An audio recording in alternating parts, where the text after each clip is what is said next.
नमस्कार, माय माउली हिंदी समाचार में आपका स्वागत है और मैं हूं शेख इस्माइल। आदिलाबाद जिला केंद्र से नीलेश राउत की रिपोर्ट। पूर्व मंत्री और बीआरएस के जिला अध्यक्ष जोगू रामन्ना ने कहा है कि मुख्यमंत्री रेवंत रेड्डी ने चावल दाताओं से 2 लाख के बिना शर्त ऋण माफी का वादा करके झूठ बोला था। ऋण माफी में किसानों के साथ हुए अन्याय की निंदा करने के लिए बीआरएस पार्टी के कार्यकारी अध्यक्ष केटीआर के आह्वान पर गुरुवार को किसान महाधरना आयोजित किया गया है। स्थानिक आरएनबी गेस्ट हाउस के परिसर में आयोजित धरने में बड़ी संख्या में किसान और पार्टी नेता शामिल हुए।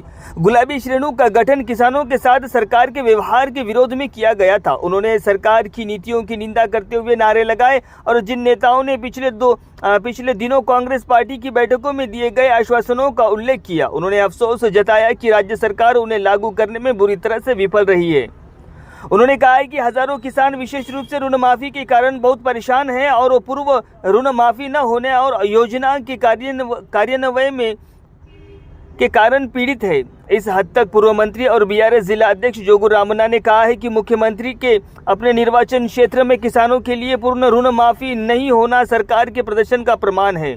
प्रसिद्ध पवित्र स्थानों पर बिना किसी रोक टोक के कर्ज माफ करने का वादा करने वाले मुख्यमंत्री इस वादे को पूरा करने में विफल रहे हैं। उन्होंने कहा है कि चुनाव में पहले किसानों से प्रेम जताना और सत्ता में आने के बाद उनका कल्याण करना छोड़ देना उचित नहीं है। उन्होंने कहा है कि सरकार कम से कम ऋतु भरोसा के तहत दी जाने वाली वित्तीय सहायता का जिक्र नहीं कर रहे हैं। उन्होंने कहा है कि कर्ज माफी के लिए 41,000 करोड़ रुपए की जरूरत तय करने के बाद बजट में केवल 26,000 करोड़ रुपए आवंटित किए गए हैं। अंत 17,000 करोड़ रुपए माफ किए गए हैं। वो कांग्रेस नेताओं की इस टिप्पणी से नाराज थे कि किसानों को सिर्फ बीआरएस के अस्तित्व के लिए उकसाया जा रहा है।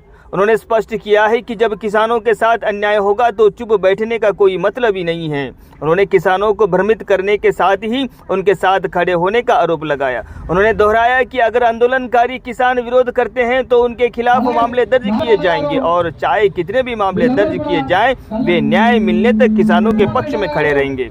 इस प्रोग्राम में यूनुस अकबानी, नगर अध्यक्ष अजय, सतीश पवार, लिंगारेड्डी, साजिदुद्दीन सहित अन्य ने भाग लिया।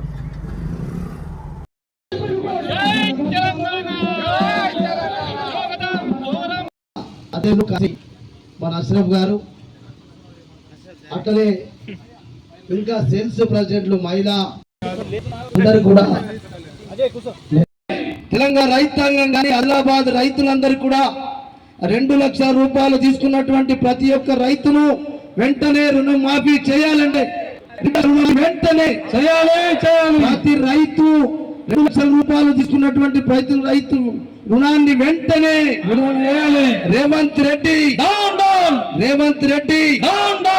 రైతులను మోసం చేసిన రేవంత్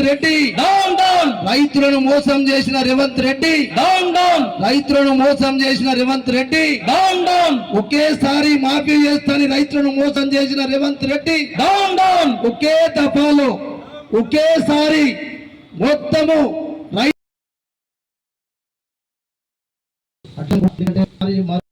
ఇస్తున్నటువంటి 12,000 రూపాయలు వెంటనే రైతు భరోసాను వెంటనే 2 లక్షల రూపాయల రుణాలు తీసుకున్నటువంటి రైతుల రుణాన్ని వెంటనే 2 లక్షల రుణాన్ని వెంటనే 2 లక్షల ఆయన పారిశ్రామిక రంగాన్ని అభివృద్ధి చేస్తాడా, వ్యవసాయ రంగాన్ని అభివృద్ధి చేస్తాడా, ఒక విజన్ లేకుండా ఇవాళ గాలిలో ప్రభుత్వం నడుస్తూ ఉన్నది। నాడు తెలంగాణలో దేశంలో రైతులు అనేక ఆత్మహత్యలు కొనసాగుతుంటే రైతులకు మీ వ్యవసాయ అధికారులు ఇంటింటికి వస్తున్నారు, మీరు ఎక్కడికైనా వెళ్తే మాత్రం మళ్ళీ మీకు రుణం రాదని చెప్పి మళ్ళీ రైతుల్ని మోసం చేయడానికి ఈ దొంగ కాంగ్రెస్ పార్టీ నాయకులు ఈరోజు ప్రయత్నం చేస్తున్నారు। కానీ ఈరోజు మా గౌరవ జిల్లా పార్టీ అధ్యక్షులు జోగు రామన్న గారు, వారి వెంట ఉన్న బీఆర్ఎస్ పార్టీ సైనికులందరం నువ్వు ఇట్లా ఎన్నిసార్లు రైతుల్ని మోసం చేసినా ఆ రైతులకు 2 లక్షల రుణమాఫీ అయ్యే వరకు రైతులకు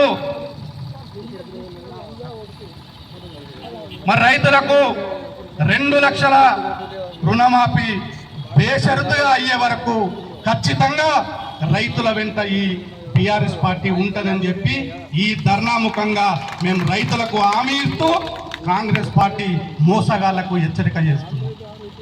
అయ్యా, నిన్న మా జిల్లా పార్టీ అధ్యక్షులతో కలిసి మేము రుయాడి గ్రామంకు పోయినాం. కొందరు దొంగ కాంగ్రెస్ పార్టీ నాయకులు అక్కడ రైతులు కాదు ధర్నా చేసింది బీఆర్ఎస్ పార్టీ వాళ్ళని చెప్పిండ్రు. మేము నిన్న రామన్న సార్తో వెళ్తే కానీ పురుగుల మందులు కానీ ఆయన శ్రమ కానీ అదంతా కలిపి ఎంతైతే పెట్టుబడి అవుతుందో దానికి అదనంగా 50% కలిపి ఎంఎస్పీ రేటు ఉన్నాయని చెప్పి పట్టణ వరకు అంటే 10 సంవత్సరాలు కాంగ్రెస్ ప్రభుత్వం కేంద్రంలో అధికారం ఉన్నది, అమలు చేయలేదు. ఆ తర్వాత 2014 నుంచి 2024 నేటి వరకు కూడా బీజేపీ ప్రభుత్వం అధికారం ఉంది.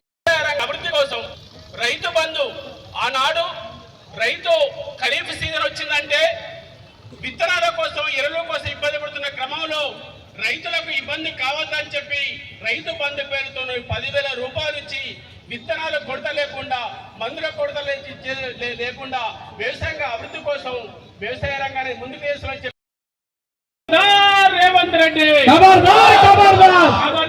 రేవంత్ రెడ్డి తెలంగాణ తల్లిని అవమానించడమా? సిగ్గు సిగ్గు. తెలంగాణ తల్లిని అవమానించడమా?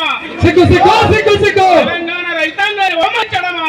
సిగ్గు సిగ్గు. తెలంగాణ రైతాంగాన్ని అవమానించడమా? సిగ్గు సిగ్గు సిగ్గు సిగ్గు. 2 లక్షల రుణమాఫీ వెంటనే, 2 లక్షల రుణమాఫీ వెంటనే.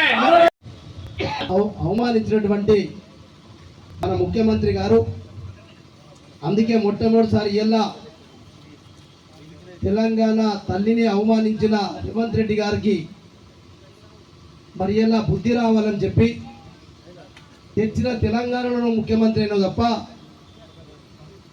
మరి తెలంగాణ రాష్ట్రమే కేసీఆర్ తీసుకురాకపోతే నువ్వు ముఖ్యమంత్రి అయ్యేవని కాదు. కాబట్టి రౌడీ మూటల్లో ఉన్నటువంటి వాటల్లో కొంతమంది గ్రామాలలో చిల్లర దందలు చేసేటోడు, లేనోడు, సంస్కారం లేనోడు మాట్లాడే మాటలు తెలంగాణ తల్లి గురించి మాట్లాడినంటే దాన్ని ఇలా ముందుగా మనందరం మీ హర్షధ్వనులతోటి రేవంత్ రెడ్డి గారు ఇప్పటికైనా ఖబర్దార్ బుద్ధి తెచ్చుకోవాలని చెప్పి మరి ఈ సభ ద్వారా మనందరికీ మన చప్పట్లందరికీ నిలబడి ముఖ్యమంత్రి గారు ఇప్పటికైనా మారాలా, తెలంగాణ రాష్ట్ర ప్రజల యొక్క గౌరవం కొరకైనా మారాలా అని చెప్పి ఇలా ఈ సభ మొట్టమొదటిసారి మనం దాన్ని తీవ్రంగా ఖండించినాం. ఆ తర్వాత నేను మరి ఇలా మన డిమాండ్లు ఏదైనా రైతుల ధర్నా ఆదిలాబాద్ నియోజకవర్గంలో మరి మండలాల నుంచి వచ్చినటువంటి రైతులకు, రైతు సంఘాల నాయకులకు, మరి ఇలా మహిళా రైతులకు, పత్రికా మిత్రులందరికీ పేరు పేరున ఈ కార్యక్రమానికి వచ్చిన ప్రతి ఒక్కరికి, వేదిక మీద ఉన్నటువంటి పెద్దలకు, సోదరులకు, సోదరిమణులందరికీ పేరు పేరున ఉద్యమాభివందనాలు తెలియజేస్తా ఉన్నాను.